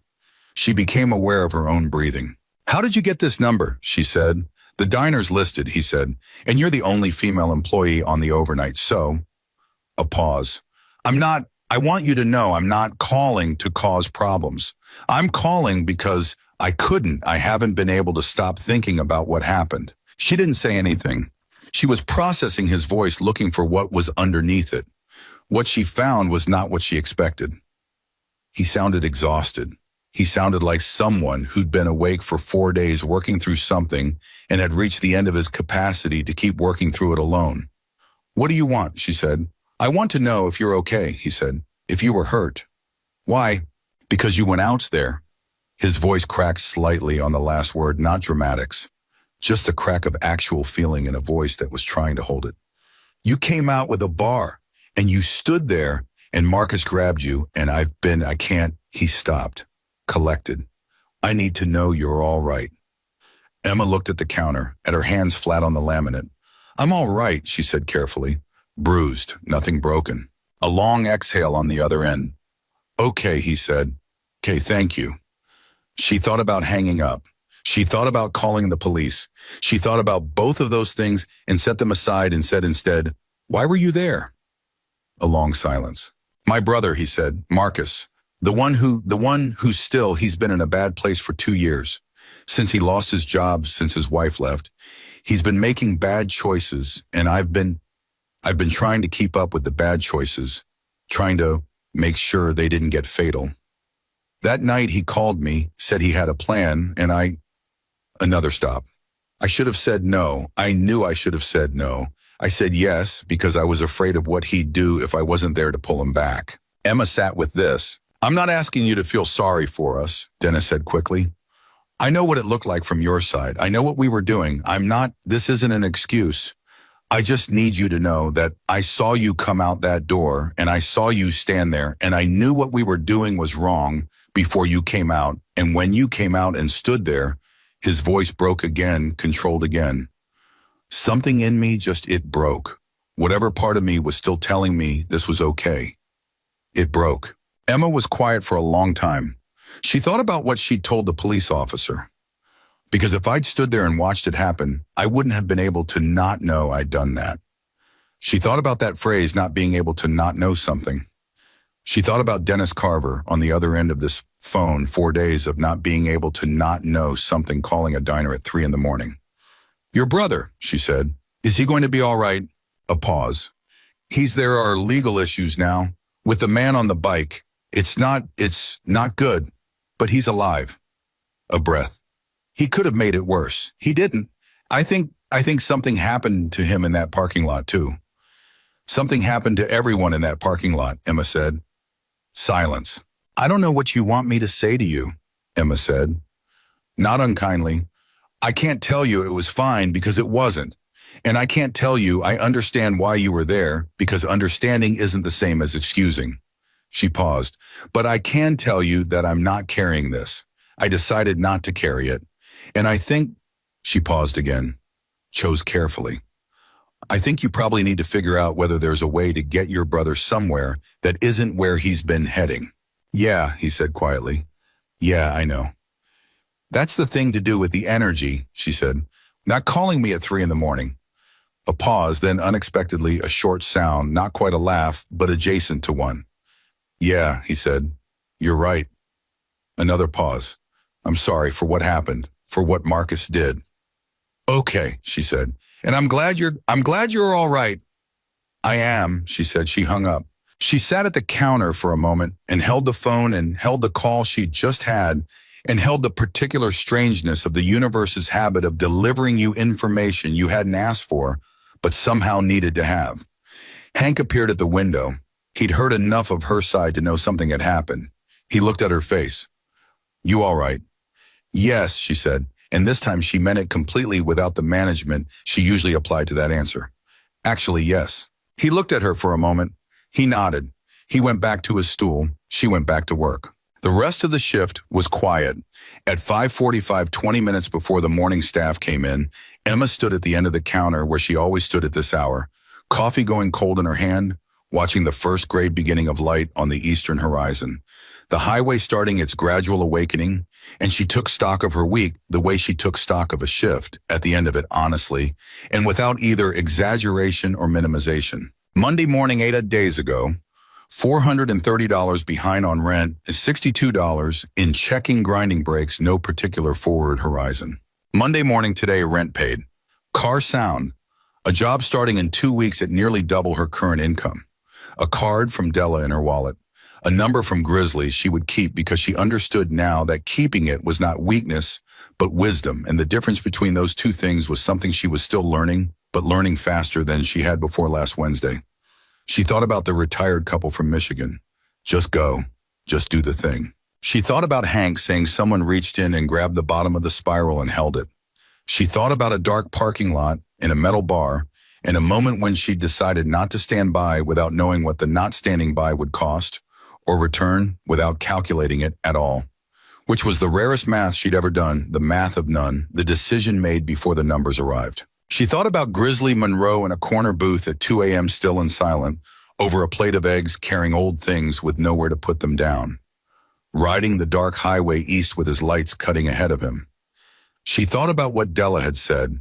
Perhaps that's the repayment, being the kind of person who does the work well. She thought about Dennis Carver's voice, the crack in it, the part of him that had broken in the parking lot when she'd stood there and hadn't moved.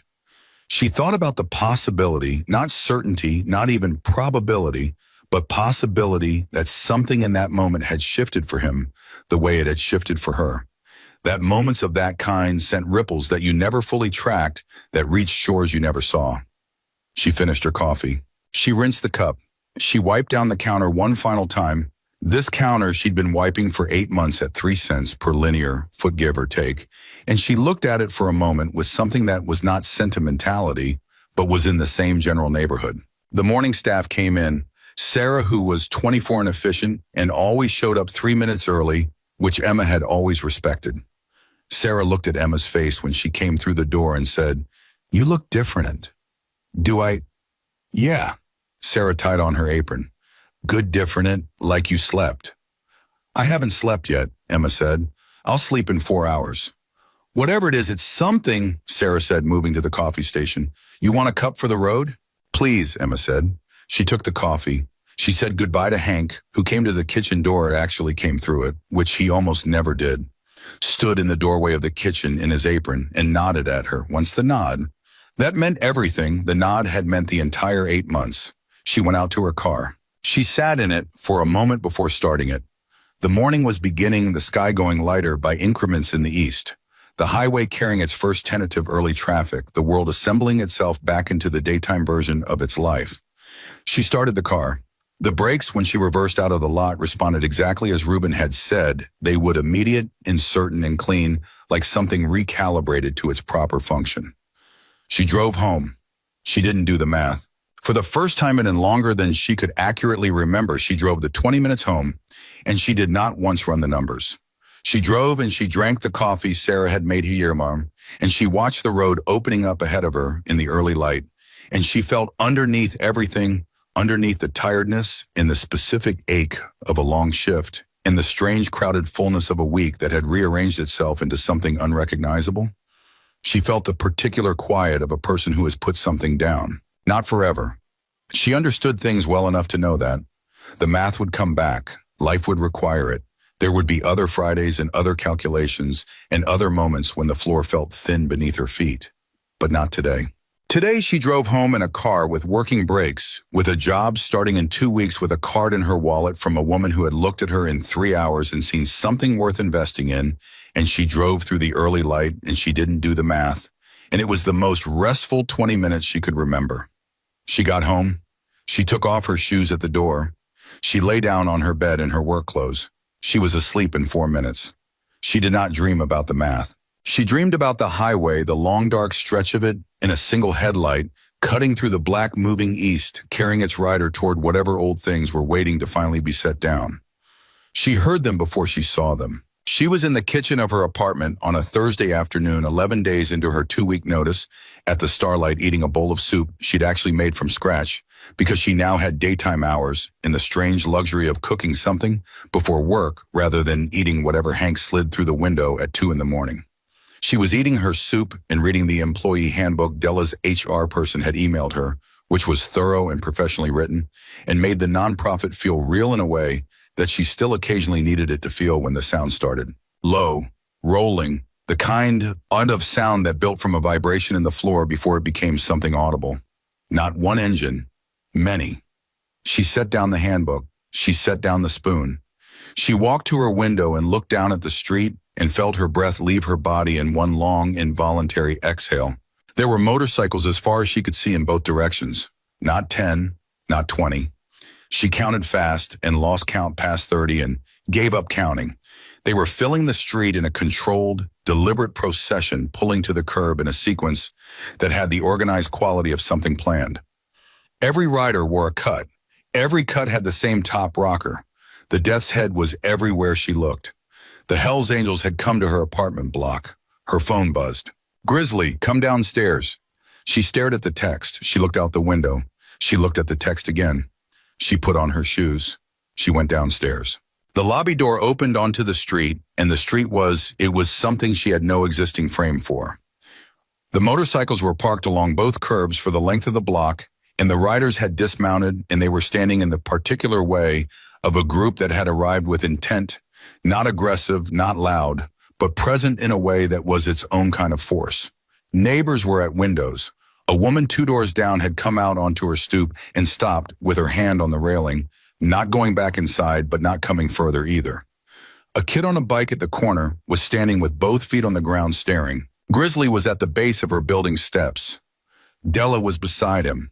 And beside Della was a woman Emma had never seen younger than Della, mid-30s, with dark hair and a face that had been through something and come out the other side of it, not defeated, but changed in the specific way that hard experience changed people who were strong enough to carry it. She was standing slightly apart from Grizzly and Della, and she was looking at Emma with an expression that Emma couldn't immediately read. It wasn't the assessment Della had given her. It wasn't Grizzly's complete stillness. It was something more raw than either. Something that hadn't fully decided what it was yet. Emma came down the steps. Grizzly looked at her. "You look like you haven't slept." "I slept until noon," she said. "I work nights." "What is—" She gestured at the street. "At all of it." "What is this?" "This is the chapter," Grizzly said, simply. "All of them that could make it." "Make it for what?" He didn't answer immediately. He looked at Della.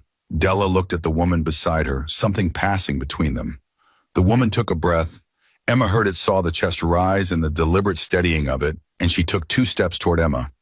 "My name is Claire," she said. Her voice was steady, but the steadiness was the constructed kind built on top of something less stable. "Claire Monroe." Emma heard the last name land. She looked at Grizzly. He was watching her with that complete, unreadable stillness. "His daughter," Emma said. Not a question. "Yes," Claire said. Emma looked at her, at the face that had been through something, at the eyes that were Grizzly's eyes, the same dark color, the same quality of attention, but with a rawness in them that Grizzly's 30 years on the road had smoothed away. A rawness that meant the thing that had happened to her had not happened long enough ago to be smooth yet. "What happened to you?" Emma said. And she said it the way she asked questions when she meant them directly without softening the directness, because she'd found in her life that people who'd been through hard things usually preferred the direct question to the one dressed up in careful language. Claire looked at her for a moment. Then she said, 4 years ago, I was in a bad situation, a relationship that had become dangerous. I'd been in it long enough that I couldn't see clearly anymore how dangerous it was. The way that happens."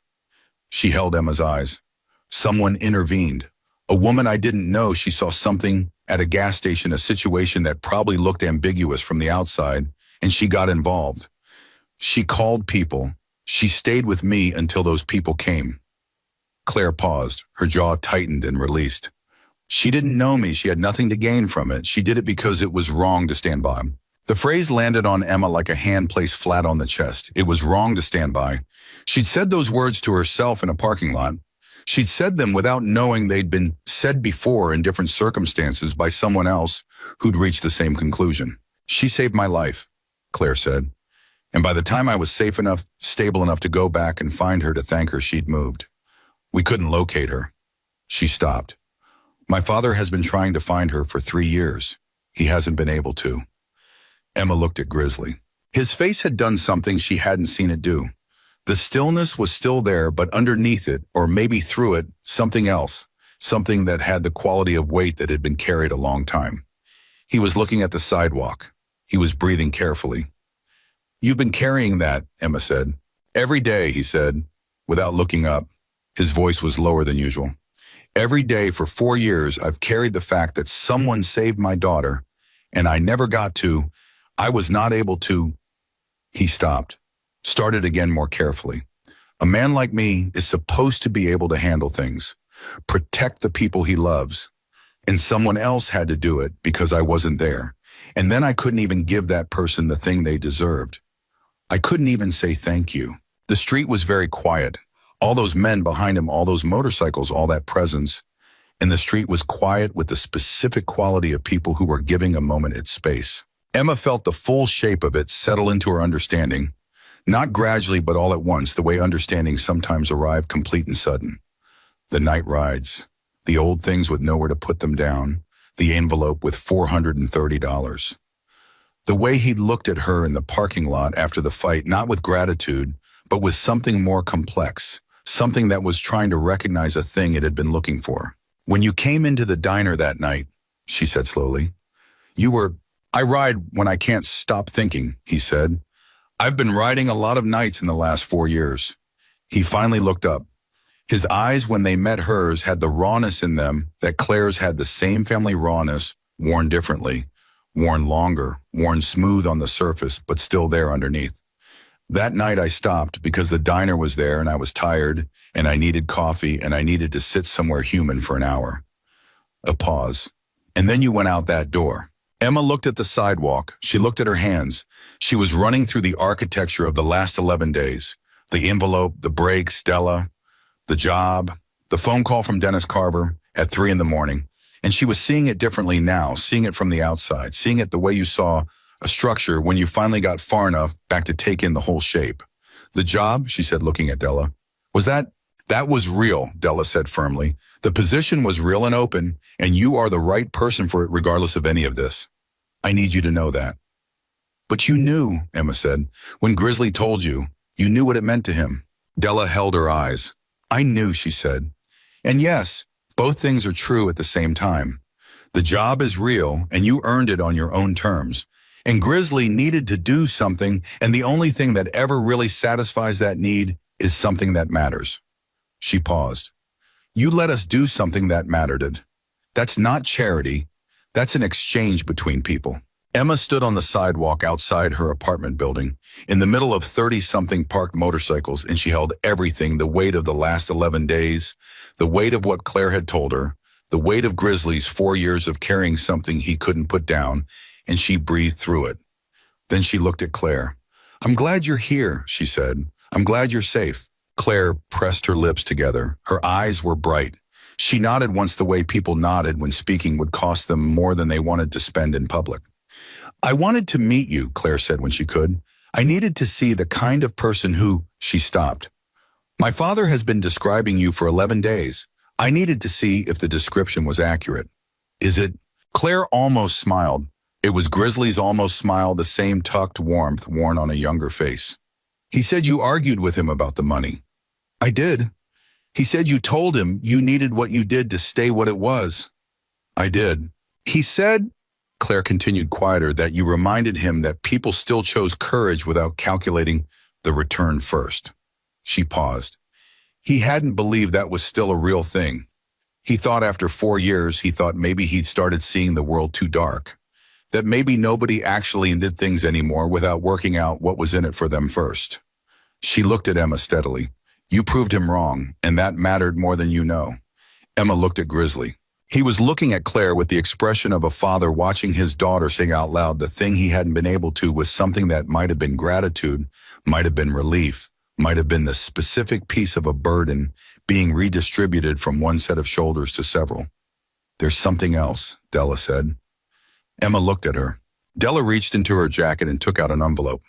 Not the plain white kind. A proper sealed envelope, letter-sized, the kind that contained documents. She held it out. Emma took it. It was heavier than she'd expected. Open it, Grizzly said. She opened it.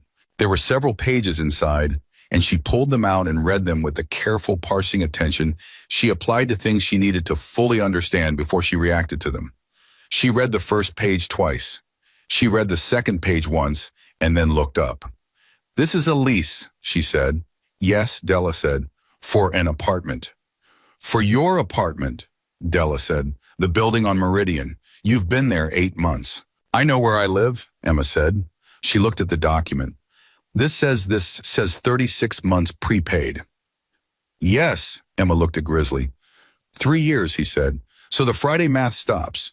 So you go to work at Della's organization and you build something real, and you do not spend the next 3 years calculating whether you can make rent.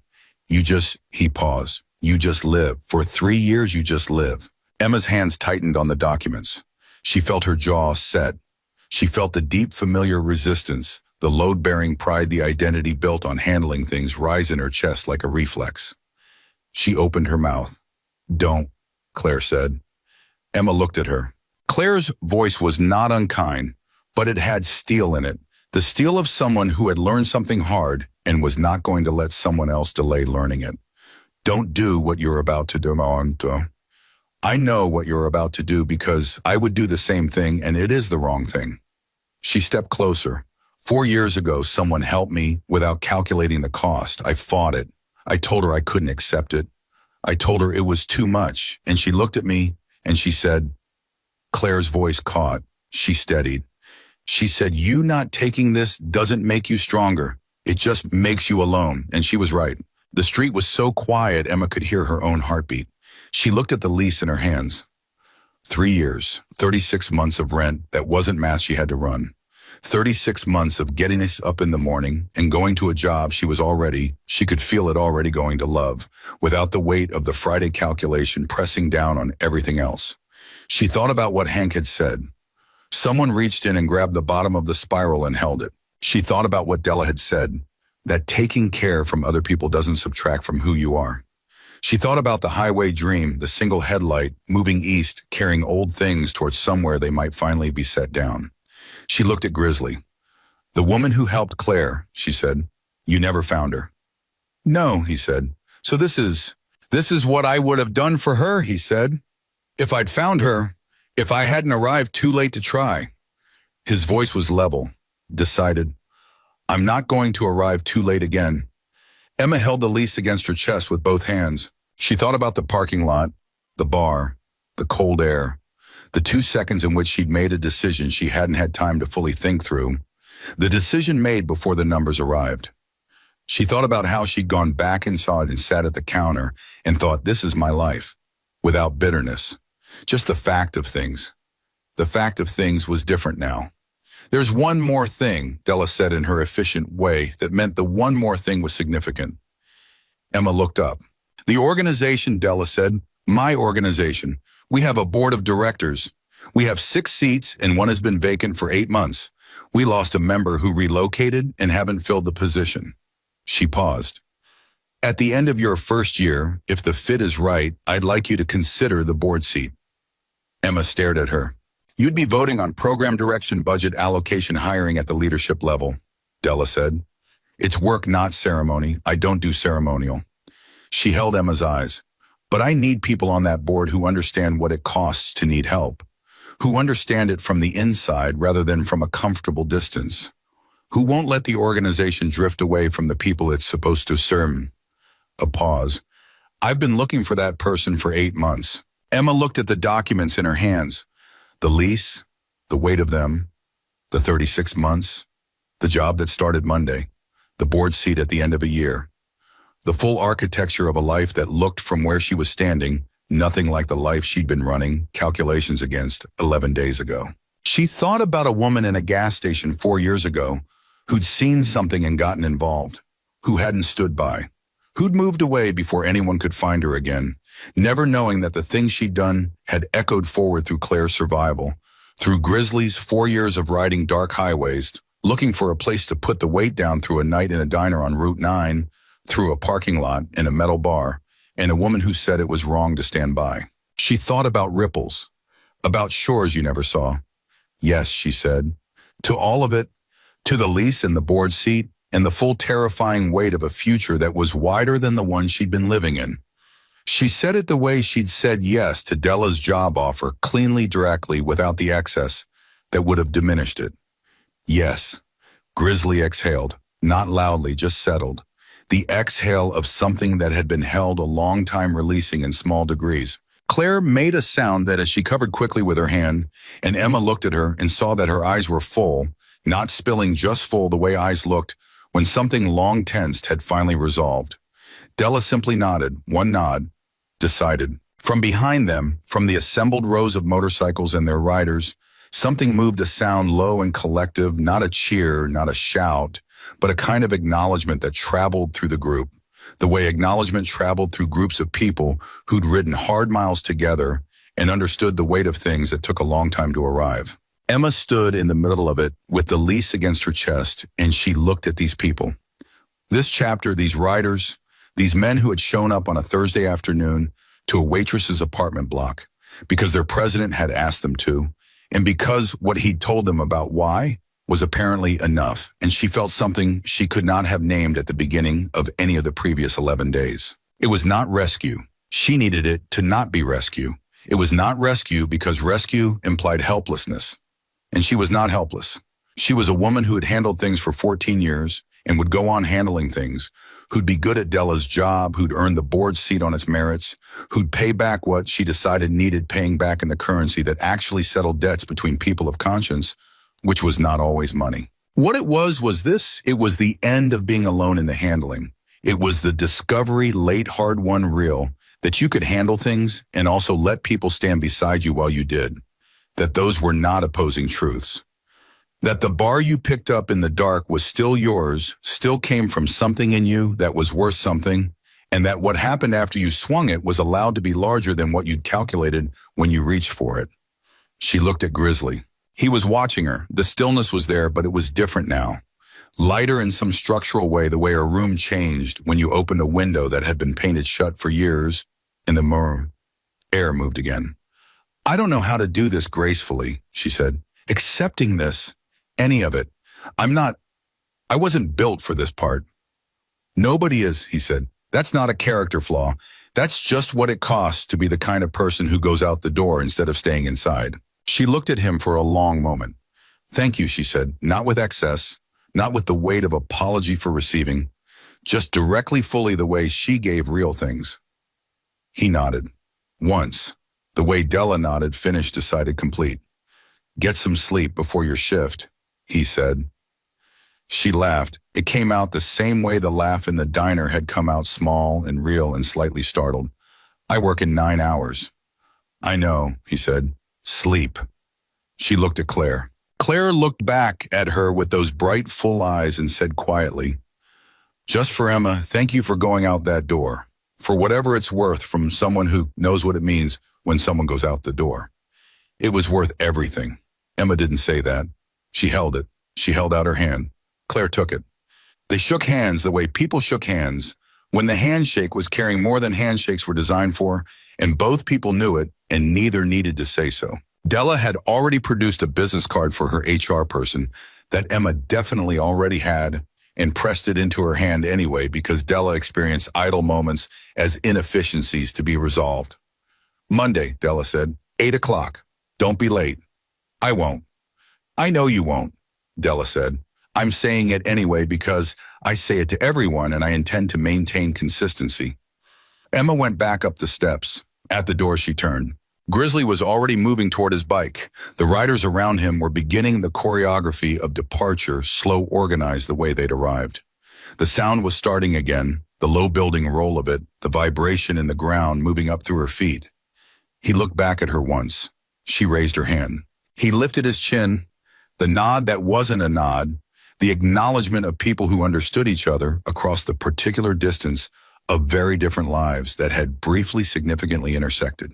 Then he swung onto the bike and the engine came up and he pulled out and the column of motorcycles followed him and the street filled with that enormous rolling sound that she felt in her back teeth, the same way she'd felt it 11 nights ago through the soles of her shoes in the Starlight Diner, staring at a single headlight cutting through the dark outside the plate glass window. She stood in the doorway and she watched them go. 30-something riders, 30-something engines, the sound moving down the street and around the corner, and gradually becoming distance, and then becoming the vibration you felt without hearing, and then becoming nothing. The street was ordinary again. Her neighbor was still on the stoop, hand on the railing, watching the corner where the last bike had disappeared. The kid on the bicycle was gone. The Thursday afternoon reasserted itself. Traffic a dog somewhere, someone's television through an open window 2 floors up. Emma went inside. She went up to her apartment. She set the lease documents on the kitchen table beside the employee handbook. She picked up her soup cold now, and she stood at the counter and she ate it cold because reheating it felt like more steps than she had in her at this exact moment. She looked at the table, at the 2 documents side by side, the lease in the handbook, 36 months, and a new job and a board seat in a year, and breaks that worked and a phone number in her wallet she would keep. She thought about what she would tell Patrick when she called him. Her brother in Phoenix with his 3 kids under 5, and his tired voice that she'd been protecting from her own situation for 2 years. She was going to call him this weekend before Monday, before the new job started, and she was going to tell him the truth.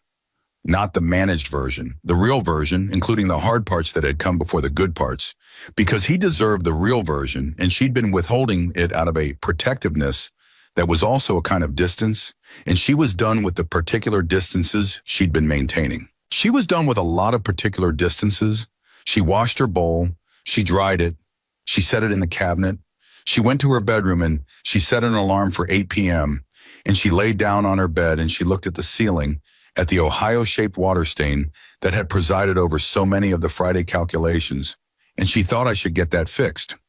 Not can't afford it, not it's on the list in the section that says when possible.